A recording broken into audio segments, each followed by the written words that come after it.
Doaba express ਸੱਚ ਦਾ ਆਧਾਰ। ਸਤਿ ਸ਼੍ਰੀ ਅਕਾਲ ਜੀ, ਮੈਂ ਮਨਦੀਪ ਸਿੰਘ ਸਵਾਗਤ ਕਰਦਾ ਦੁਆਬਾ ਐਕਸਪ੍ਰੈਸ ਲਾਈਵ ਤੇ ਲੈ ਕੇ ਹਾਜ਼ਰ ਹਾਂ ਹੁਣ ਤੱਕ ਦੀਆਂ ਨਵੀਆਂ ਤੇ ਤਾਜ਼ਾ ਖਬਰਾਂ। ਆਓ ਝਾਤ ਪਾਉਂਦੇ ਹਾਂ ਹੁਣ ਤੱਕ ਦੀਆਂ ਬ੍ਰੇਕਿੰਗ ਨਿਊਜ਼ ਤੇ ਸ਼ੁਰੂਆਤ ਕਰਦੇ ਹਾਂ ਕਰੋਨਾ ਦੀ ਖਬਰ ਦੇ ਨਾਲ। ਭਾਰਤ ਦੇ ਵਿੱਚ 46 ਲੱਖ ਦੇ ਪਾਰ ਪਹੁੰਚਿਆ ਕਰੋਨਾ ਦਾ ਅੰਕੜਾ। ਭਾਰਤ ਵਿੱਚ ਪਿਛਲੇ 24 ਘੰਟੇ ਦੌਰਾਨ 97,000 ਤੋਂ ਵੱਧ ਕਰੋਨਾ ਕੇਸ ਆਏ ਸਾਹਮਣੇ ਅਤੇ 1200 ਤੋਂ ਵੱਧ ਲੋਕਾਂ ਨੇ ਗਵਾਈ ਕਰੋਨਾ ਕਾਰਨ ਜਾਨ।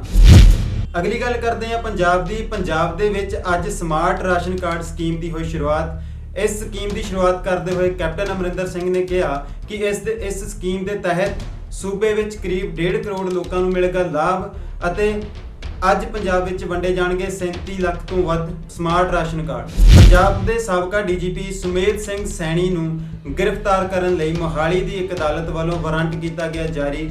ਦੱਸ ਦਈਏ ਕਿ ਸਾਬਕਾ ਡੀਜੀਪੀ ਸੁਮੇਧ ਸਿੰਘ ਸੈਣੀ ਮੁਲਤਾਨੀ ਕਤਲ ਕੇਸ ਵਿੱਚ ਪਿਛਲੇ ਕਾਫੀ ਦਿਨਾਂ ਤੋਂ ਭਗੌੜਾ ਹੈ ਅਤੇ ਜਿਸ ਨੂੰ ਗ੍ਰਿਫਤਾਰ ਕਰਨ ਲਈ ਪੁਲਿਸ ਵੱਲੋਂ ਵੱਖ-ਵੱਖ ਜਗ੍ਹਾ ਤੇ ਛਾਪੇਮਾਰੀ ਕੀਤੀ ਜਾ ਰਹੀ ਹੈ। ਅੱਜ ਅਦਾਲਤ ਵੱਲੋਂ ਹੁਕਮ ਜਾਰੀ ਕਰਦਿਆਂ ਪੁਲਿਸ ਨੂੰ ਇਹ ਹਦਾਇਤ ਕੀਤੀ ਹੈ ਕਿ ਸਾਬਕਾ ਡੀਜੀਪੀ ਨੂੰ 25 ਸਤੰਬਰ ਤੱਕ ਗ੍ਰਿਫਤਾਰ ਕਰਕੇ ਅਦਾਲਤ ਵਿੱਚ ਕੀਤਾ ਜਾਵੇ ਪੇਸ਼।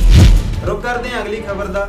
ਦੇਸ਼ ਵਿਰੋਧੀ ਅਨਸਰਾਂ ਵੱਲੋਂ ਭਾਰਤ ਵਿੱਚ ਅਸਲਾ ਤਸਕਰੀ ਦੀ ਕੋਸ਼ਿਸ਼ ਨੂੰ ਨਾਕਾਮ ਕਰਦੇ ਹੋਏ ਪੰਜਾਬ ਦੇ ਫਿਰੋਜ਼ਪੁਰ ਜ਼ਿਲ੍ਹੇ ਵਿੱਚ ਅਬੋਹਰ ਵਿਖੇ BSF ਨੇ ਵੱਡੀ ਮਾਤਰਾ ਵਿੱਚ ਅਸਲਾ ਕੀਤਾ ਬਰਾਮਦ।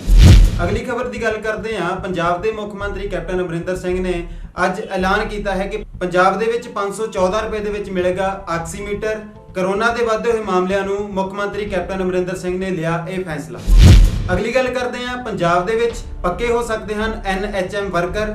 ਇਸ ਬਾਰੇ ਗੱਲ ਕਰਦੇ ਹਾਂ। ਮੁੱਖ ਮੰਤਰੀ ਕੈਪਟਨ ਅਮਰਿੰਦਰ ਸਿੰਘ ਵੱਲੋਂ ਚਲਾਏ ਜਾ ਰਹੇ ਸੋਸ਼ਲ ਮੀਡੀਆ ਪ੍ਰੋਗਰਾਮ ਕੈਪਟਨ ਨੂੰ ਸਵਾਲ ਵਿੱਚ ਇੱਕ ਵਿਅਕਤੀ ਵੱਲੋਂ ਪੁੱਛੇ ਗਏ ਸਵਾਲ ਦਾ ਜਵਾਬ ਦਿੰਦਿਆਂ ਕੈਪਟਨ ਅਮਰਿੰਦਰ ਸਿੰਘ ਨੇ ਕਿਹਾ ਕਿ ਪੰਜਾਬ ਦੇ ਵਿੱਚ ਠੇਕੇ ਤੇ ਕੰਮ ਕਰ ਰਹੇ ਮੁਲਾਜ਼ਮਾਂ ਨੂੰ ਪੱਕੇ ਕਰਨ ਦੇ ਲਈ ਕੈਬਨਿਟ ਸਬ ਕਮੇਟੀ ਦਾ ਗਠਨ ਕੀਤਾ ਗਿਆ ਹੈ।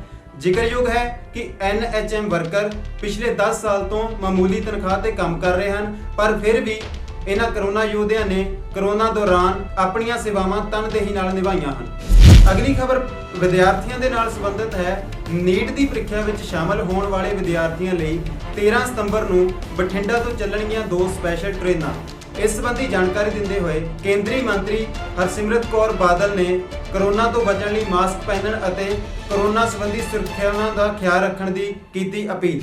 ਦੁਬਈ ਵਿੱਚ ਰੁਲ ਰਹੇ 2 ਭਾਰਤੀਆਂ ਦੀ ਕੇਂਦਰੀ ਮੰਤਰੀ ਸੋਮ ਪ੍ਰਕਾਸ਼ ਦੇ ਯਤਨਾਂ ਸਦਕਾ ਹੋਵੇਗੀ ਘਰ ਵਾਪਸੀ। ਰੋਜ਼ੀ ਰੋਟੀ ਦੀ ਭਾਲ ਵਿੱਚ ਦੁਬਈ ਵਿੱਚ ਗਏ ਪੰਜਾਬ ਦੇ 2 ਵਿਅਕਤੀ ਜਿਨ੍ਹਾਂ ਦੀ ਵੀਡੀਓ ਪਿਛਲੇ ਦਿਨੀ ਸੋਸ਼ਲ ਮੀਡੀਆ ਤੇ ਵਾਇਰਲ ਹੋ ਰਹੀ ਸੀਗੀ ਅਤੇ ਉਹਨਾਂ ਦੀ ਬੁਰੀ ਹਾਲਤ ਇਸ ਵੀਡੀਓ ਦੇ ਵਿੱਚ ਦੇਖਣ ਨੂੰ ਮਿਲੀ ਸੀ, ਜਿਨ੍ਹਾਂ ਦੀ ਘਰ ਵਾਪਸੀ ਦੇ ਲਈ ਪਰਿਵਾਰ ਦੀ ਗੁਹਾਰ ਦੇ ਮਗਰੋਂ ਕੇਂਦਰੀ ਮੰਤਰੀ ਸੋਮ ਪ੍ਰਕਾਸ਼ ਨੇ ਪਰਿਵਾਰ ਨੂੰ ਇਹਨਾਂ 2 ਵਿਅਕਤੀਆਂ ਦੀ ਘਰ ਵਾਪਸੀ ਦਾ ਦਵਾਇਆ ਭਰੋਸਾ।